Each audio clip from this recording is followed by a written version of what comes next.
This channel does not promote any violent, harmful, or illegal activities. All content provided by this channel is meant for an educational purpose only.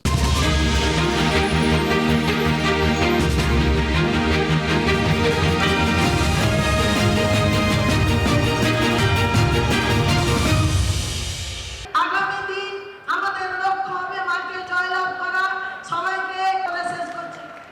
আমাকে বসিয়ে রেখে সবাই যদি এতখানি বক্তৃতা দেন, তাহলে আমার পক্ষে এক জায়গা থেকে আরেকটা জায়গায় যাওয়া সম্ভব হয় না। যাদের যা বক্তৃতা দেওয়ার আমি আসার আগে দিয়ে নেবেন। অলচিকি ভাষাটা একটু শক্ত আছে, কথা বলবেন না আমি যখন বলবো। আমি জানি আপনি বসুন। অলচিকি লিপি, সাঁওতালি ভাষাকে আমরা স্বীকৃতি দিয়েছি। অলচিকি লিপি এখন সব জায়গায় পড়ানো হয়। শুরু করছি ঠোঁটকাটা স্পেশাল। আমি রাজা, আমি ঠোঁটকাটা। দেখুন, আমি কোনো দিকে ঝুঁকে থাকার আমার অভ্যাস নেই, কখনো না। গতকাল মুখ্যমন্ত্রীর দুটো কাণ্ড দেখিয়ে প্রচার মঞ্চে আমি প্রশ্ন তুলেছিলাম যে তৃণমূল কি একটু অস্থির হয়ে পড়ছে? কোথাও একটা ডেসপারেশন, একটা রেস্টলেসনেস, একটা অস্থিরতা। অনেকে মনে করতেই পারেন যে আমি শাসক দলকে বোধহয় খোঁচা মারতে একটা বিশেষ অভিপ্রায় থেকে এই কথাটা বলছি। আবার বলছি, আমার কোনো বিশেষ অভিপ্রায় কালও ছিল না, আজও নেই। আজ আবার দেখালাম। ভাববেন না আমাদের খুব সুসময় আছে, ভাববেন না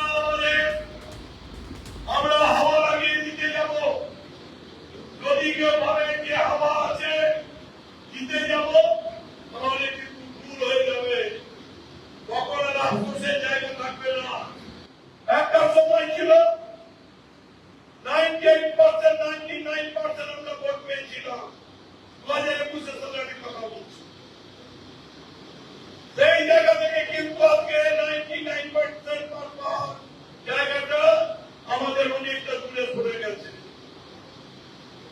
সুতরাং লড়াইটা কিন্তু এবার অন্যরকম।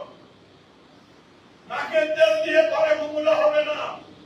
ঘরের মধ্যে দু চারটে লোক থাকবে। এখানে আমি বক্তব্য রাখছি, কতক্ষণে বিজেপি অফিসে সেই বক্তব্যটা পৌঁছায়। এই ধরনের মানুষও প্রতিটি জায়গায় আছে। সুতরাং তাদের উপর ভরসা করলে হবে না। এই ভদ্রলোককে চেনেন? সুধী দর্শক, আপনি কি এই ভদ্রলোককে চেনেন? যারা চেনেন না, আসুন আমি পরিচয় করিয়ে দিই। বীরভূমের কেষ্টমণ্ডলের মানে অনুব্রত মণ্ডলের অত্যন্ত কাছের লোক বলে পরিচিত, জেলা পরিষদের প্রাক্তন সভাধিপতি এবং সিউড়ির বিদায়ী এমএলএ বিকাশ রায়চৌধুরী।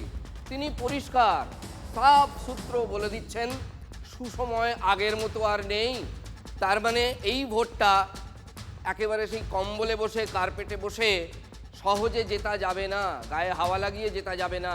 এটা কে বলছেন? তৃণমূলের নেতা এবং দাপুটে নেতা বীরভূম জেলার। তারা ফিল করতে পারছেন। বেশ, এবার শিক্ষামন্ত্রী ব্রাত্য বসুর কথা শুনুন। কর্মীরা এখানে ভালো আছে, কর্মীরা খালি একটু ছত্রভঙ্গ হয়ে আছে, কর্মীরা একটু খালি বিচ্ছিন্ন হয়ে আছে, অনেকগুলো গোষ্ঠীতে পরিণত হয়েছে। আমি বলছি, আমার ভোটে আমি কোনো গোষ্ঠীবাজি মানব না। আমি ভোটের শেষে প্রত্যেকটা বুথে, প্রত্যেকটা পার্টে কি রেজাল্ট হয়েছে দেখবো, আই প্যাকেট থেকে রিপোর্ট নেব, তারপর নেতৃত্বের চিঠি লিখে জানাবো 27 সালে এখান থেকে কোন কর্মীকে আমাদের পুনঃপ্রতিনিধি করা যেতে পারে। তাহলে প্রথমে শোনালাম একটু গ্রামাঞ্চলের নেতা বিকাশ রায়চৌধুরীর কথা, তারপর শোনালাম খাস দমদমের নেতা ব্রাত্য বসুর কথা। শুনে কি মনে হচ্ছে? ঠোঁটকাটা মন গড়া কোনো কথা বলছে? টেনশন নেই, চাপ নেই, অস্থিরতা নেই, কোনো দিকে হেলে আছে ঠোঁটকাটা? এটা আমার কাজ নয়। যা মনে হয় দেখে, যেটা সত্য বলে মনে হয় সেটাই তুলে ধরার চেষ্টা করি। এবার একটা ছবি দেখাই আপনাদের। আজ ভবানীপুরে স্বামীনারায়ণ মন্দির আর জৈন মন্দিরে গিয়েছিলেন, আজ মহাবীর জয়ন্তী, বিরোধী দলনেতা শুভেন্দু অধিকারী শ্রদ্ধা জানাতে গিয়েছিলেন, পুজো দিতে গিয়েছিলেন।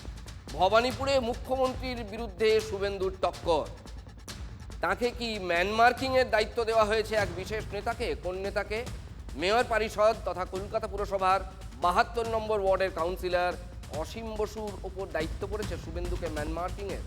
শুভেন্দু স্বামীনারায়ণ মন্দির এবং জৈন মন্দিরে যান, দু জায়গাতেই আজকে পৌঁছে যান অসীমবাবু। স্বামীনারায়ণ মন্দিরের বাইরে থেকে ঘুরে গেলেও জৈন মন্দিরের ভিতরেই ঢুকে পড়েছিলেন অসীমবাবু। মমতা বন্দ্যোপাধ্যায়ের বিরুদ্ধে প্রার্থীর ওপর তৃণমূল কি নজরদারি রাখছে, বিশেষ নজরদারি ভবানীপুর কেন্দ্রে? সুসময় না থাকলেই কি এসব করতে হয়? দলের নেতাই বলছেন আগের মতো সুসময় নেই, এই যে বিকাশবাবুর কথা শোনাচ্ছিলাম, তাই নজরদারি করতে হয়, ম্যান মার্কিং চালাতে হয়, দরকারে ফাউলও করতে হয়, মানে হুঁশিয়ারি হুমকি। বারাসাতে এসপি অফিসের উল্টো দিকে দাঁড়িয়ে তৃণমূলের প্রার্থী সব্যসাচী দত্ত কি বললেন শোনাবো আপনাদের, শুনুন। যদি থ্রিলার পিকচার দেখতে চান তার জন্য তৈরি আছি, সেই জন্য এসপি অফিসের সামনে দাঁড়িয়ে বলে গেলাম সৌহার্দ্যপূর্ণ ভাবে বারাসাতের ভোট হবে, আর সেখানে যদি কেউ পথের কাটা হয় প্রশাসন দেখবে, আর যদি দেখতে ব্যর্থ হয় তৃণমূল কংগ্রেস অগ্রণী ভূমিকা নেবে। রোগের লক্ষণ টক্ষণগুলো তো আপনাদের দেখালাম, কিন্তু কেন এই অবস্থা, মানে রোগের কারণটা কি একবার দেখুন তো আমাদের বিগ বলের দিকে। রোগের কারণটা কি? প্রায় রোজ এই রকম ছবি দেখা যাচ্ছে বিজেপির মালদা জেলা দফতরে। রোজ অন্তত একেবারে নিয়ম করে জনা 50 সংখ্যালঘু মুসলিম সম্প্রদায়ের তৃণমূল কর্মী সমর্থক বিজেপিতে যোগ দিচ্ছেন, যা আগে কখনো এই হারে আমরা দেখিনি। একদিকে যখন বাম কংগ্রেস কোমর কষছে, মাথা চাড়া দিচ্ছে মিম বা হুমায়ুন কবিরের দল, তখনই অন্যদিকে সংখ্যালঘুদের একটা বড় অংশ বিকল্প হিসেবে খুঁজে নিচ্ছে বিজেপিকে। আমরা মুসলিম সমাজ বুক ভরা আশা নিয়ে দিদিকে পশ্চিমবাংলায় নিয়ে এসেছিলাম। এই দিদি মুসলিমদের জন্য কি করেছে? মুসলমানদেরকে আশ্বাস দিয়ে যে মমতা ব্যানার্জি যেভাবে তেজপাতার মতন মুসলিমদেরকে ব্যবহার করেছে, আমরা সেই জায়গায় আর থাকতে চাই না। মমতা সরকার যে মুসলিমদের একেবারে প্রতিশ্রুতি দিয়ে দিয়ে ঘরবন্দি করে রেখেছে, এমনকি বিভিন্নভাবে দাঙ্গা ফাসাদে জড়িত করেছে। হ্যাঁ, ভয় আগে দেখাচ্ছিল, আস্তে আস্তে ভয়টা কেটে গেছে। সরকারি চাকরি থেকে মুসলিমরা বঞ্চিত। আজ গরিব ঘরের মুসলিমরা শিক্ষা নিচ্ছে, অথচ চাকরি পাচ্ছে না, কারণ ওদের টাকা নেই। যেমন ভূতনির মতন জায়গায় গঙ্গা ভাঙানো হলো, কোনো রকম শুধু দুর্নীতি হয়েছে, কোনো রকম কোনো কাজ হয়নি। এই ওয়াকফ বিল নিয়ে বলেছে যে এখানে কিছু না করে আপনি দিল্লি যান, কারণ আমাদের রাজ্যতে আমরা যদি পশ্চিমবাংলার মধ্যে যদি আমরা আন্দোলন না করতে পারি তো আমি দিল্লি কিভাবে করে যাব? মুসলিম সমাজকে ধরেন কি এই যে এনআরসি যে কথা বলে মানে ভোট নিয়ে নিল, আবার ধরেন কি এই যে এসআইটা যে এসেছে, এসআইটা এটা সরাসরি চক্রান্ত করেছে আপনার মমতা ব্যানার্জি। এসআইআর নিয়ে হয়রানিতে ফেলেছে, কোনো রকম ওখানে হয়রানি বলতে বিডিও অফিস যান বা যেখানে যান, টোটালি তো স্টাফ রাজ্য সরকারের, সেখানে সেন্ট্রাল গভর্নমেন্টের কোনো কিছু নেই। কিন্তু এইসব প্ল্যানিং করে মানুষকে, বিশেষ করে মুসলিম সম্প্রদায়কে নাম ওখানে ডিলিট করা হয়েছে। আমাদের যে মমতা সরকার এসআইআর নিয়ে যে মানুষকে আজকে রাস্তায় বসিয়েছে, এমনকি লাইনে দাঁড় করিয়েছে, হ্যাঁ, সেটা সম্পূর্ণ পরিকল্পনা করে করেছে, যেটা আমরা বুঝতে পেরেছি। এটা মমতা ব্যানার্জির চক্রান্ত, এটা নিজের মুসলিম ভোট ব্যাংককে রিজার্ভ করার জন্য এটা চক্রান্ত করছে। কিন্তু সেই মুসলিমরা কিন্তু আজকে বুঝে গেছে যে এই ঘরে আর সংসার হবে না, আমাদেরকে নতুন কোনো একটা দল করতে হবে যেখানে সবকা সাথ সবকা বিকাশ হয়। এখন ট্রেন্ড চেঞ্জ হয়েছে, মানে মুসলিমরা বুঝতে শিখেছে কংগ্রেস, সিপিএম, তৃণমূল মুসলিমদেরকে ব্যবহার করে, মুসলিমকে দিয়ে গুলি করায়, মুসলিমের লোক মারা যায়, মুসলিমের লোক জেল খাটে, মুসলিমের বাড়ির ঘরের ছেলেরা মাংস কাটে, মাছ কাটে, মুরগি কাটে, তাদেরকে ডাক্তার, ইঞ্জিনিয়ার হতে দেওয়া যাবে না। আর এটাই কি ভয় ধরাচ্ছে তৃণমূলের অন্দরে? এখন এটাই সবথেকে বড় প্রশ্ন। ঠিক আছে, এটা যদি যেসব মুসলিমরা মনে করছেন, আমাদের নেতা অভিষেক বন্দ্যোপাধ্যায় তো বলেছেন, পরিষ্কারভাবে বলেছেন, আমাদের যদি পছন্দ না হয় কোনো সাম্প্রদায়িক দলকে ভোট দেবেন না। এই ছবিও কিন্তু কেউ বানিয়ে নিয়ে আসেনি স্টুডিওতে, এটাও কিন্তু যে ছবি আপনাদের দেখালাম, যে ছবি আমরা পেয়েছি রিপোর্টারদের মাধ্যমে তাই দেখালাম। মালদার মতো জেলায় তৃণমূলের মুসলিম কর্মী সমর্থকরা গিয়ে ভিড়ছেন বিজেপিতে। তারা পরিষ্কার বলছেন যে শাসক দলে একাংশের তাদের মোহভঙ্গ হয়েছে, তারা বলছেন, আমরা বলছি না। তার উপর কংগ্রেস, বাম, মিম, হুমায়ুন এরা তো আছেই। কি করে বলা যায় বলুন তো এটা সুসময়? মালদায় তৃণমূলের সুসময় এই ছবি দেখার পর কে বলবে? রোগের আর একটা কারণে আপনাদের দেখাবো। কলকাতার একদম কেন্দ্রে চৌরঙ্গী বিধানসভা কেন্দ্র, মুখ্যমন্ত্রীর ভবানীপুরের ঠিক গা ঘেঁষা কেন্দ্র হচ্ছে চৌরঙ্গি।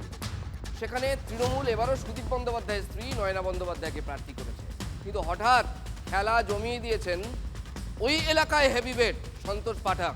দীর্ঘদিন ধরে তিনি কংগ্রেস রাজনীতি করে অভ্যস্ত, কংগ্রেস রাজনীতি করে এসেছেন। কংগ্রেস থেকে বিজেপিতে যোগ দিয়েই তিনি প্রার্থী হয়েছেন। তার উপর আরও কাঁটা আছে, শুনুন সেটা কি। কলকাতা পুরসভার ৪৪ নম্বর ওয়ার্ডের তৃণমূল কাউন্সিলর রেহানা খাতুন, সেই রেহানা খাতুনের পরিবারেরই সদস্যদের নাম বাদ চলে গেল। তার ছেলে, বৌমা সহ মোট 4 জনের নাম বাদ গিয়েছে। আমার সঙ্গে তৃণমূল কাউন্সিলর রেহানা খাতুন রয়েছেন। রেহাদি, কার কার নাম বাদ গেছে আপনার পরিবারে? আমার ছেলের, 2টে মেয়ের, 1টে বউর মা, মানে মোট 4 জন নাম ডিলিট হয়ে গেছে। ডিলিট হয়ে গেছে। কলকাতা পুরসভার ৪৪ নম্বর ওয়ার্ডের 28/1 गिरिबाबू लेन, আর সেখানে 150 জনের নাম বাদ হয়ে গেল। मम्मी पापा भाई का हो गया, मेरे पापा का तो डेट हो गया है, लेकिन मेरा मम्मी पापा का आया है उसी दिन ही आया जिस दिन यहाँ पे, इससे पहले ही उन लोग का। तो मेरा भी हो जाना चाहिए था, लेकिन हुआ नहीं। नहीं, मेरा नाम भी डिलीट हो गया। आपका नाम भी? जी। आप क्या हियरिंग सेंटर में गए थे? हाँ, गए थे। रमजान से पहले हम लोग सब गए थे, जितने कोई है। जनवरी में गए थे सर, जी, हम लोग सब गए थे। सब हम लोग जो वहाँ लगा सब जमा किए, लेकिन फिर भी हम लोग का नाम कट गया वोटर ID कार्ड। 2001 में भी दिया, 2000 जो उससे पहले जो था सब में हर साल देते हुए आए, तो मेरा नहीं आया। मेरा लड़का का आ गया है और लड़की का आ गया है। आपका नाम भी डिलीट हो गया? मेरा बहू का भी कट गया। এই বস্তি এরিয়াতে যে কেটেছে প্রশ্ন তুলছে, অত লোক কি করে এক প্রেমিসে থাকতে পারে? ফ্যাক্ট এটা নেই, ফ্যাক্ট এটা কিন্তু 24 কাঠায় একটা বস্তি আছে, আপনি দেখিয়ে দেবেন। আপনি দেখিয়ে দেবেন, 2টা প্লটে আছে, 28/1 24 কাঠা আছে। তো ও সব জিনিস নিয়ে কেটেছে, এটা খুব অন্যায় করছে এরা। बीजेपी सरकार सोजासोजी আমরা বলি बीजेपी सरकार এখানে ওর হাতে সব আইন, ওর হাতে কোর্ট, ওর হাতে সব সিস্টেম পুরো দেশের। একটা মুসলিমদের ওরা টার্গেট করে রেখেছে, মুসলিমদের শনাক্তটা মিটিয়ে দিতে হবে। সেটার অভিযোগ ওর না, ওর যে দাদিমা আছে মমতা ব্যানার্জি, সেও অভিযোগ করছে। তো এটা ওরা আগে ছাপাবাজি করতো, প্রক্সি করতে পারতো, এখন প্রক্সি করতে পারবে না। সেটা যেন বিভিন্ন টাইপের বিভিন্ন অভিযোগ ওরা গিয়ে জমা করছে বা বলছে ওরা। এটা নিয়ে কিছু নেই। যারা ভোটের নেই এখানকার তাদের ভোট বাদ গেছে, যারা এখানে আছে তাদের ভোট বাদ যায়নি। কাউন্সিলরের নিজের পরিবারের সদস্যদের নাম বাদ হয়ে গেছে না, আমি সেটা জানি না, কিন্তু আমি জানি যারা বাইরে থেকে এসে প্রক্সি ভোট দিত বা ওদের ভোট নেই, মারা গেছে, ডেথ কেস, সব কেসে ওরা যে ওরা ভোট পেতো সেটা এখন পারবে না, সেটার জন্যই ওরা অভিযোগ করছে। এই 44 নম্বর ওয়ার্ডের কাউন্সিলরের পরিবারের 4 জনের নাম বাদ। একটি বস্তিতে 1,000 ভোটারের মধ্যে 150টি নাম বাদ। এগুলো হিমশৈলের চূড়া মাত্র। গত লোকসভা নির্বাচনে 44 নম্বর ওয়ার্ড থেকে, যেটা চৌরঙ্গির মধ্যে পড়ে, তৃণমূল এগিয়েছিল 7,875 ভোটে। SIR শুরুর আগে ভোটার ছিল প্রায় 25,000, তারপর বাদ গিয়েছে প্রায় 12,500, অর্থাৎ ভোটার সংখ্যা কমে গিয়েছে, অর্ধেক হয়ে গিয়েছে কমে।